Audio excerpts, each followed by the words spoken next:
What is the weirdest thing you think you'd miss living on cruise ships?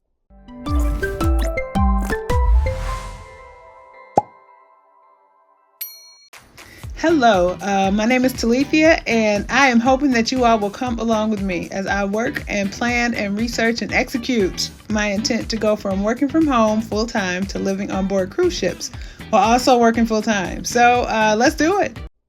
What is the weirdest thing you think you'd miss living on cruise ships? So I'm trying to figure that out a little bit. It's just something that crossed my mind, y'all, and I'm like, what will I miss, right? So I know other things I'm planning to enjoy, right? Traveling the world, seeing all the things, balconies, having my coffee in the morning, my morning coffee on a balcony. I'm looking forward to that. Maybe I should have made a list. Hold on, I'm gonna make a list. Okay, y'all, I came up with a couple things. So, like, the routine of my life. Like, I currently work from home. I wake up in the morning. I've got a 3-minute commute. I log right. I do my work day. When my work day is over, the things that I do in the evening. It's a pretty calm, relaxing routine that I just love to pieces. I think I'll miss that. I think I'll be able to come up with like a version of it on board cruise ships. I know there'll be a lot more moving that I'm used to, but I'm thinking that's probably gonna be a good thing. I don't know when I morphed into somebody who loves being at home as much as I do, but goodness gracious. So it'll probably be good for me to have a lifestyle that's built around needing to move a little bit more often. If you work from home and you're an introvert, then you probably know exactly what I'm talking about. So I think that's something I'll miss. Just the normal predictable routine. I'll definitely miss my bed. I'm a tall woman. I'm 6 foot tall. So my feet fit on the end of my bed. That's important to me. And from what I understand for these cruise ships, it sounds like the beds are long. Will they be long enough? We'll see. We'll see. My books. I love my books. My books are my jam. I've got a whole book collection that I have loved and curated. Y'all can probably see a portion of them back there, but that's just the beginning. I love my books. I love research. I love being able to read them over and over again. So that's gonna be something. I kid you not. Part of my reasoning for being like, yeah, it's highly unlikely I'm okay with giving up my house is because my books are there. I like my house. I like my space. I need to be able to access my books, man. We can't just give those away all willy nilly. So I don't know. My books, I'll miss those. My coffee. I don't know. I have to figure that out. I am a fan of the Black and Bold brand of coffee. I've been drinking that for, gosh, when did I start drinking coffee? I started drinking the coffee regularly, probably three or yeah, 3 years ago, 3 or 4 years ago.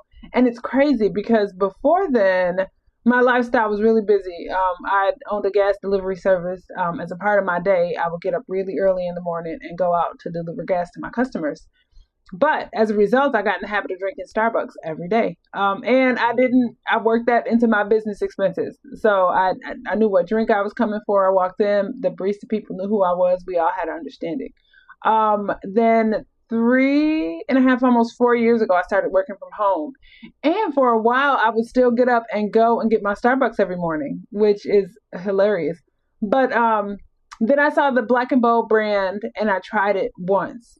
And that's funny because since then, I mean, I tried it once at home and I was like, hey, and then I kind of worked out a coffee creamer like combination that I kind of liked because I'm more of a fan of like creamy coffee, not just coffee.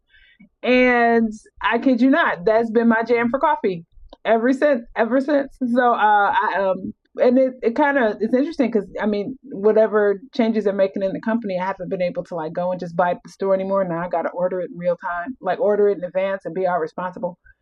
But I will miss that. I'm gonna reach out to them.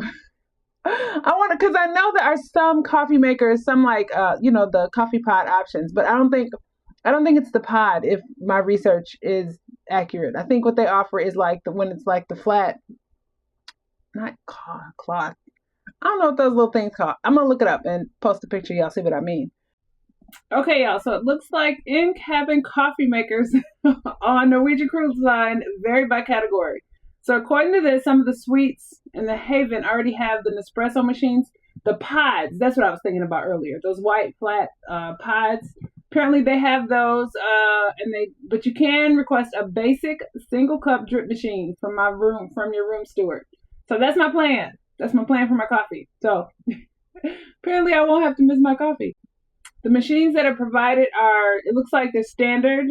They're provided, but they're not the Keurigs. So I won't be able to use my pods, like, the little coffee pod things that you use, but they're flat, pre-filled paper pods or small filter packs. Okay, so that's good to know.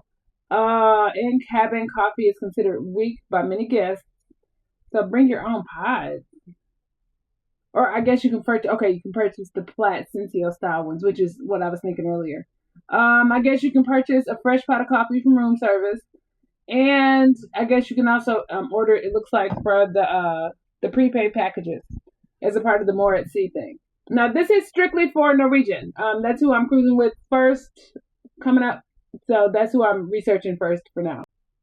So you cannot bring your own heated elements such as personal Keurig or standard coffee pot, as they are a fire hazard and will be confiscated by security. Well done, security, get them. We don't want nothing on board the ship that's a fire hazard. So I support that completely. But maybe they have a way for me to be able to still have my coffee, the coffee that I want on board cruise ships. I know there's coffee there, but I don't want that one. I want my coffee. So we'll see how that goes. Let's see. So my books, my routine, my coffee. I spend most of my time talking to the people that are like a part of my family and in my circle. Anyway, we do most of our talking on phone, FaceTime, things like that. Anyway, so I don't see that changing. But I really don't know what else I'd miss. I don't know. We'll see. What do y'all think y'all would miss if you lived on a cruise ship full time and you just traveled the world, went and saw all the things? What is something that you think you'd miss at home or a part of your normal everyday life before you were traveling on cruise ships full time? Or if you are someone who lives and travels on cruise ships full time, what is something that surprises you that you like surprisingly miss? Tell me a little more about it. Let's talk about it, y'all, because that shouldn't have been as hard as it was. But I sure love to hear from y'all. So yeah, that's the question of the day. What do you think you've missed if you lived on cruise ships full time? What thing about your normal lifestyle would you miss? I can't think of nothing else I'm gonna miss, y'all.